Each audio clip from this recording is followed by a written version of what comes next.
আসসালামু আলাইকুম ওয়া রাহমাতুল্লাহি ওয়া বারাকাতুহু। আলহামদুলিল্লাহ, আসসালাতু আসসালামু আলা রাসূলিল্লাহ ওয়া আলা আলিহি ওয়া সাহবিহি আজমাইন। নতজানু মস্তকে প্রশংসা সেই মহান আল্লাহ তাআলার, যিনি আমাকে আপনার সামনে কথা বলার শক্তি সামর্থ্য দিয়েছেন। তো আজকে আমি যে বিষয়টি নিয়ে আলোচনা করব সেটি হচ্ছে বিশ্ব সৃষ্টি বা বিগ ব্যাং থিওরি সম্পর্কে বিভিন্ন তথ্য এবং উপাত্ত নিয়ে আলোচনা করব ইনশাআল্লাহ। তো চলুন জেনে না যাক।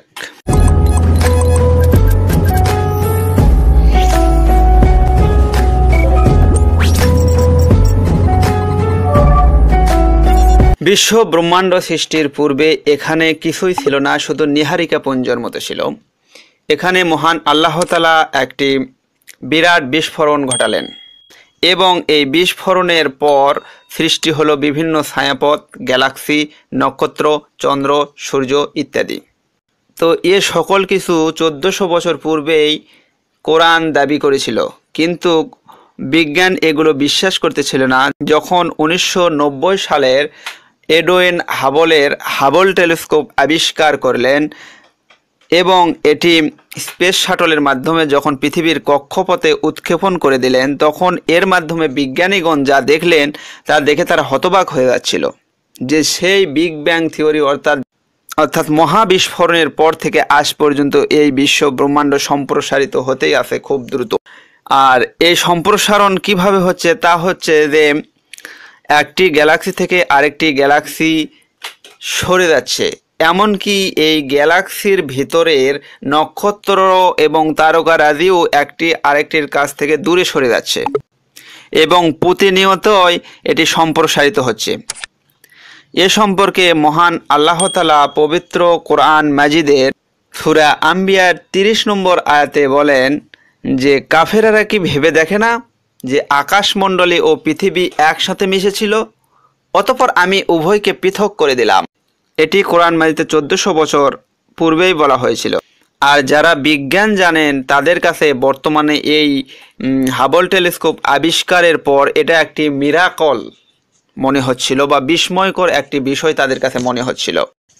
আর এ সম্পর্কে মহান আল্লাহ তাআলা পবিত্র কোরআনের অন্য একটি আয়াতে বলেন, আমি আকাশমণ্ডলীকে সৃষ্টি করেছি আমার শক্তি বলে, নিশ্চয় আমি এটিকে সম্প্রসারণ করতেছি।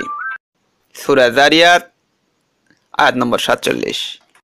এরপরে মহান আল্লাহ তাআলা 81 নম্বর সূরার 15 থেকে 16 নম্বর আয়াতে বলেন, নক্ষত্র সমষ্টির শপথ যারা পশ্চাতে গমনরত অবস্থায় আছে এবং যা ভেসে বেড়ায় এবং অদৃশ্য হয়ে যায়।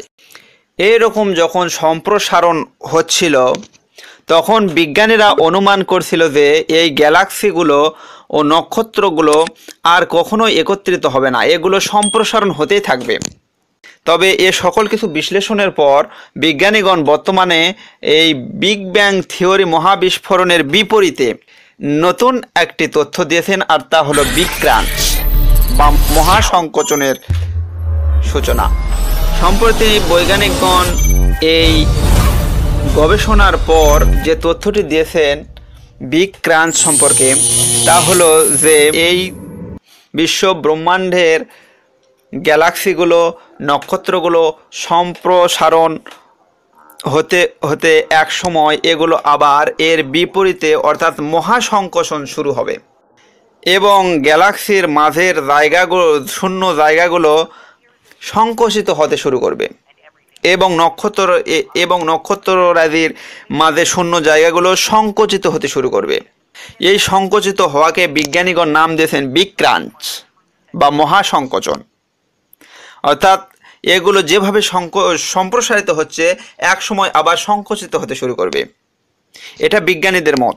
এই জিনিসগুলো বিজ্ঞানীগণ সম্প্রতি বুঝতে পারছে, আর এগুলো মহান আল্লাহ তাআলা পবিত্র কোরআনে 1400 বছর পূর্বেই বলে দিয়েছেন।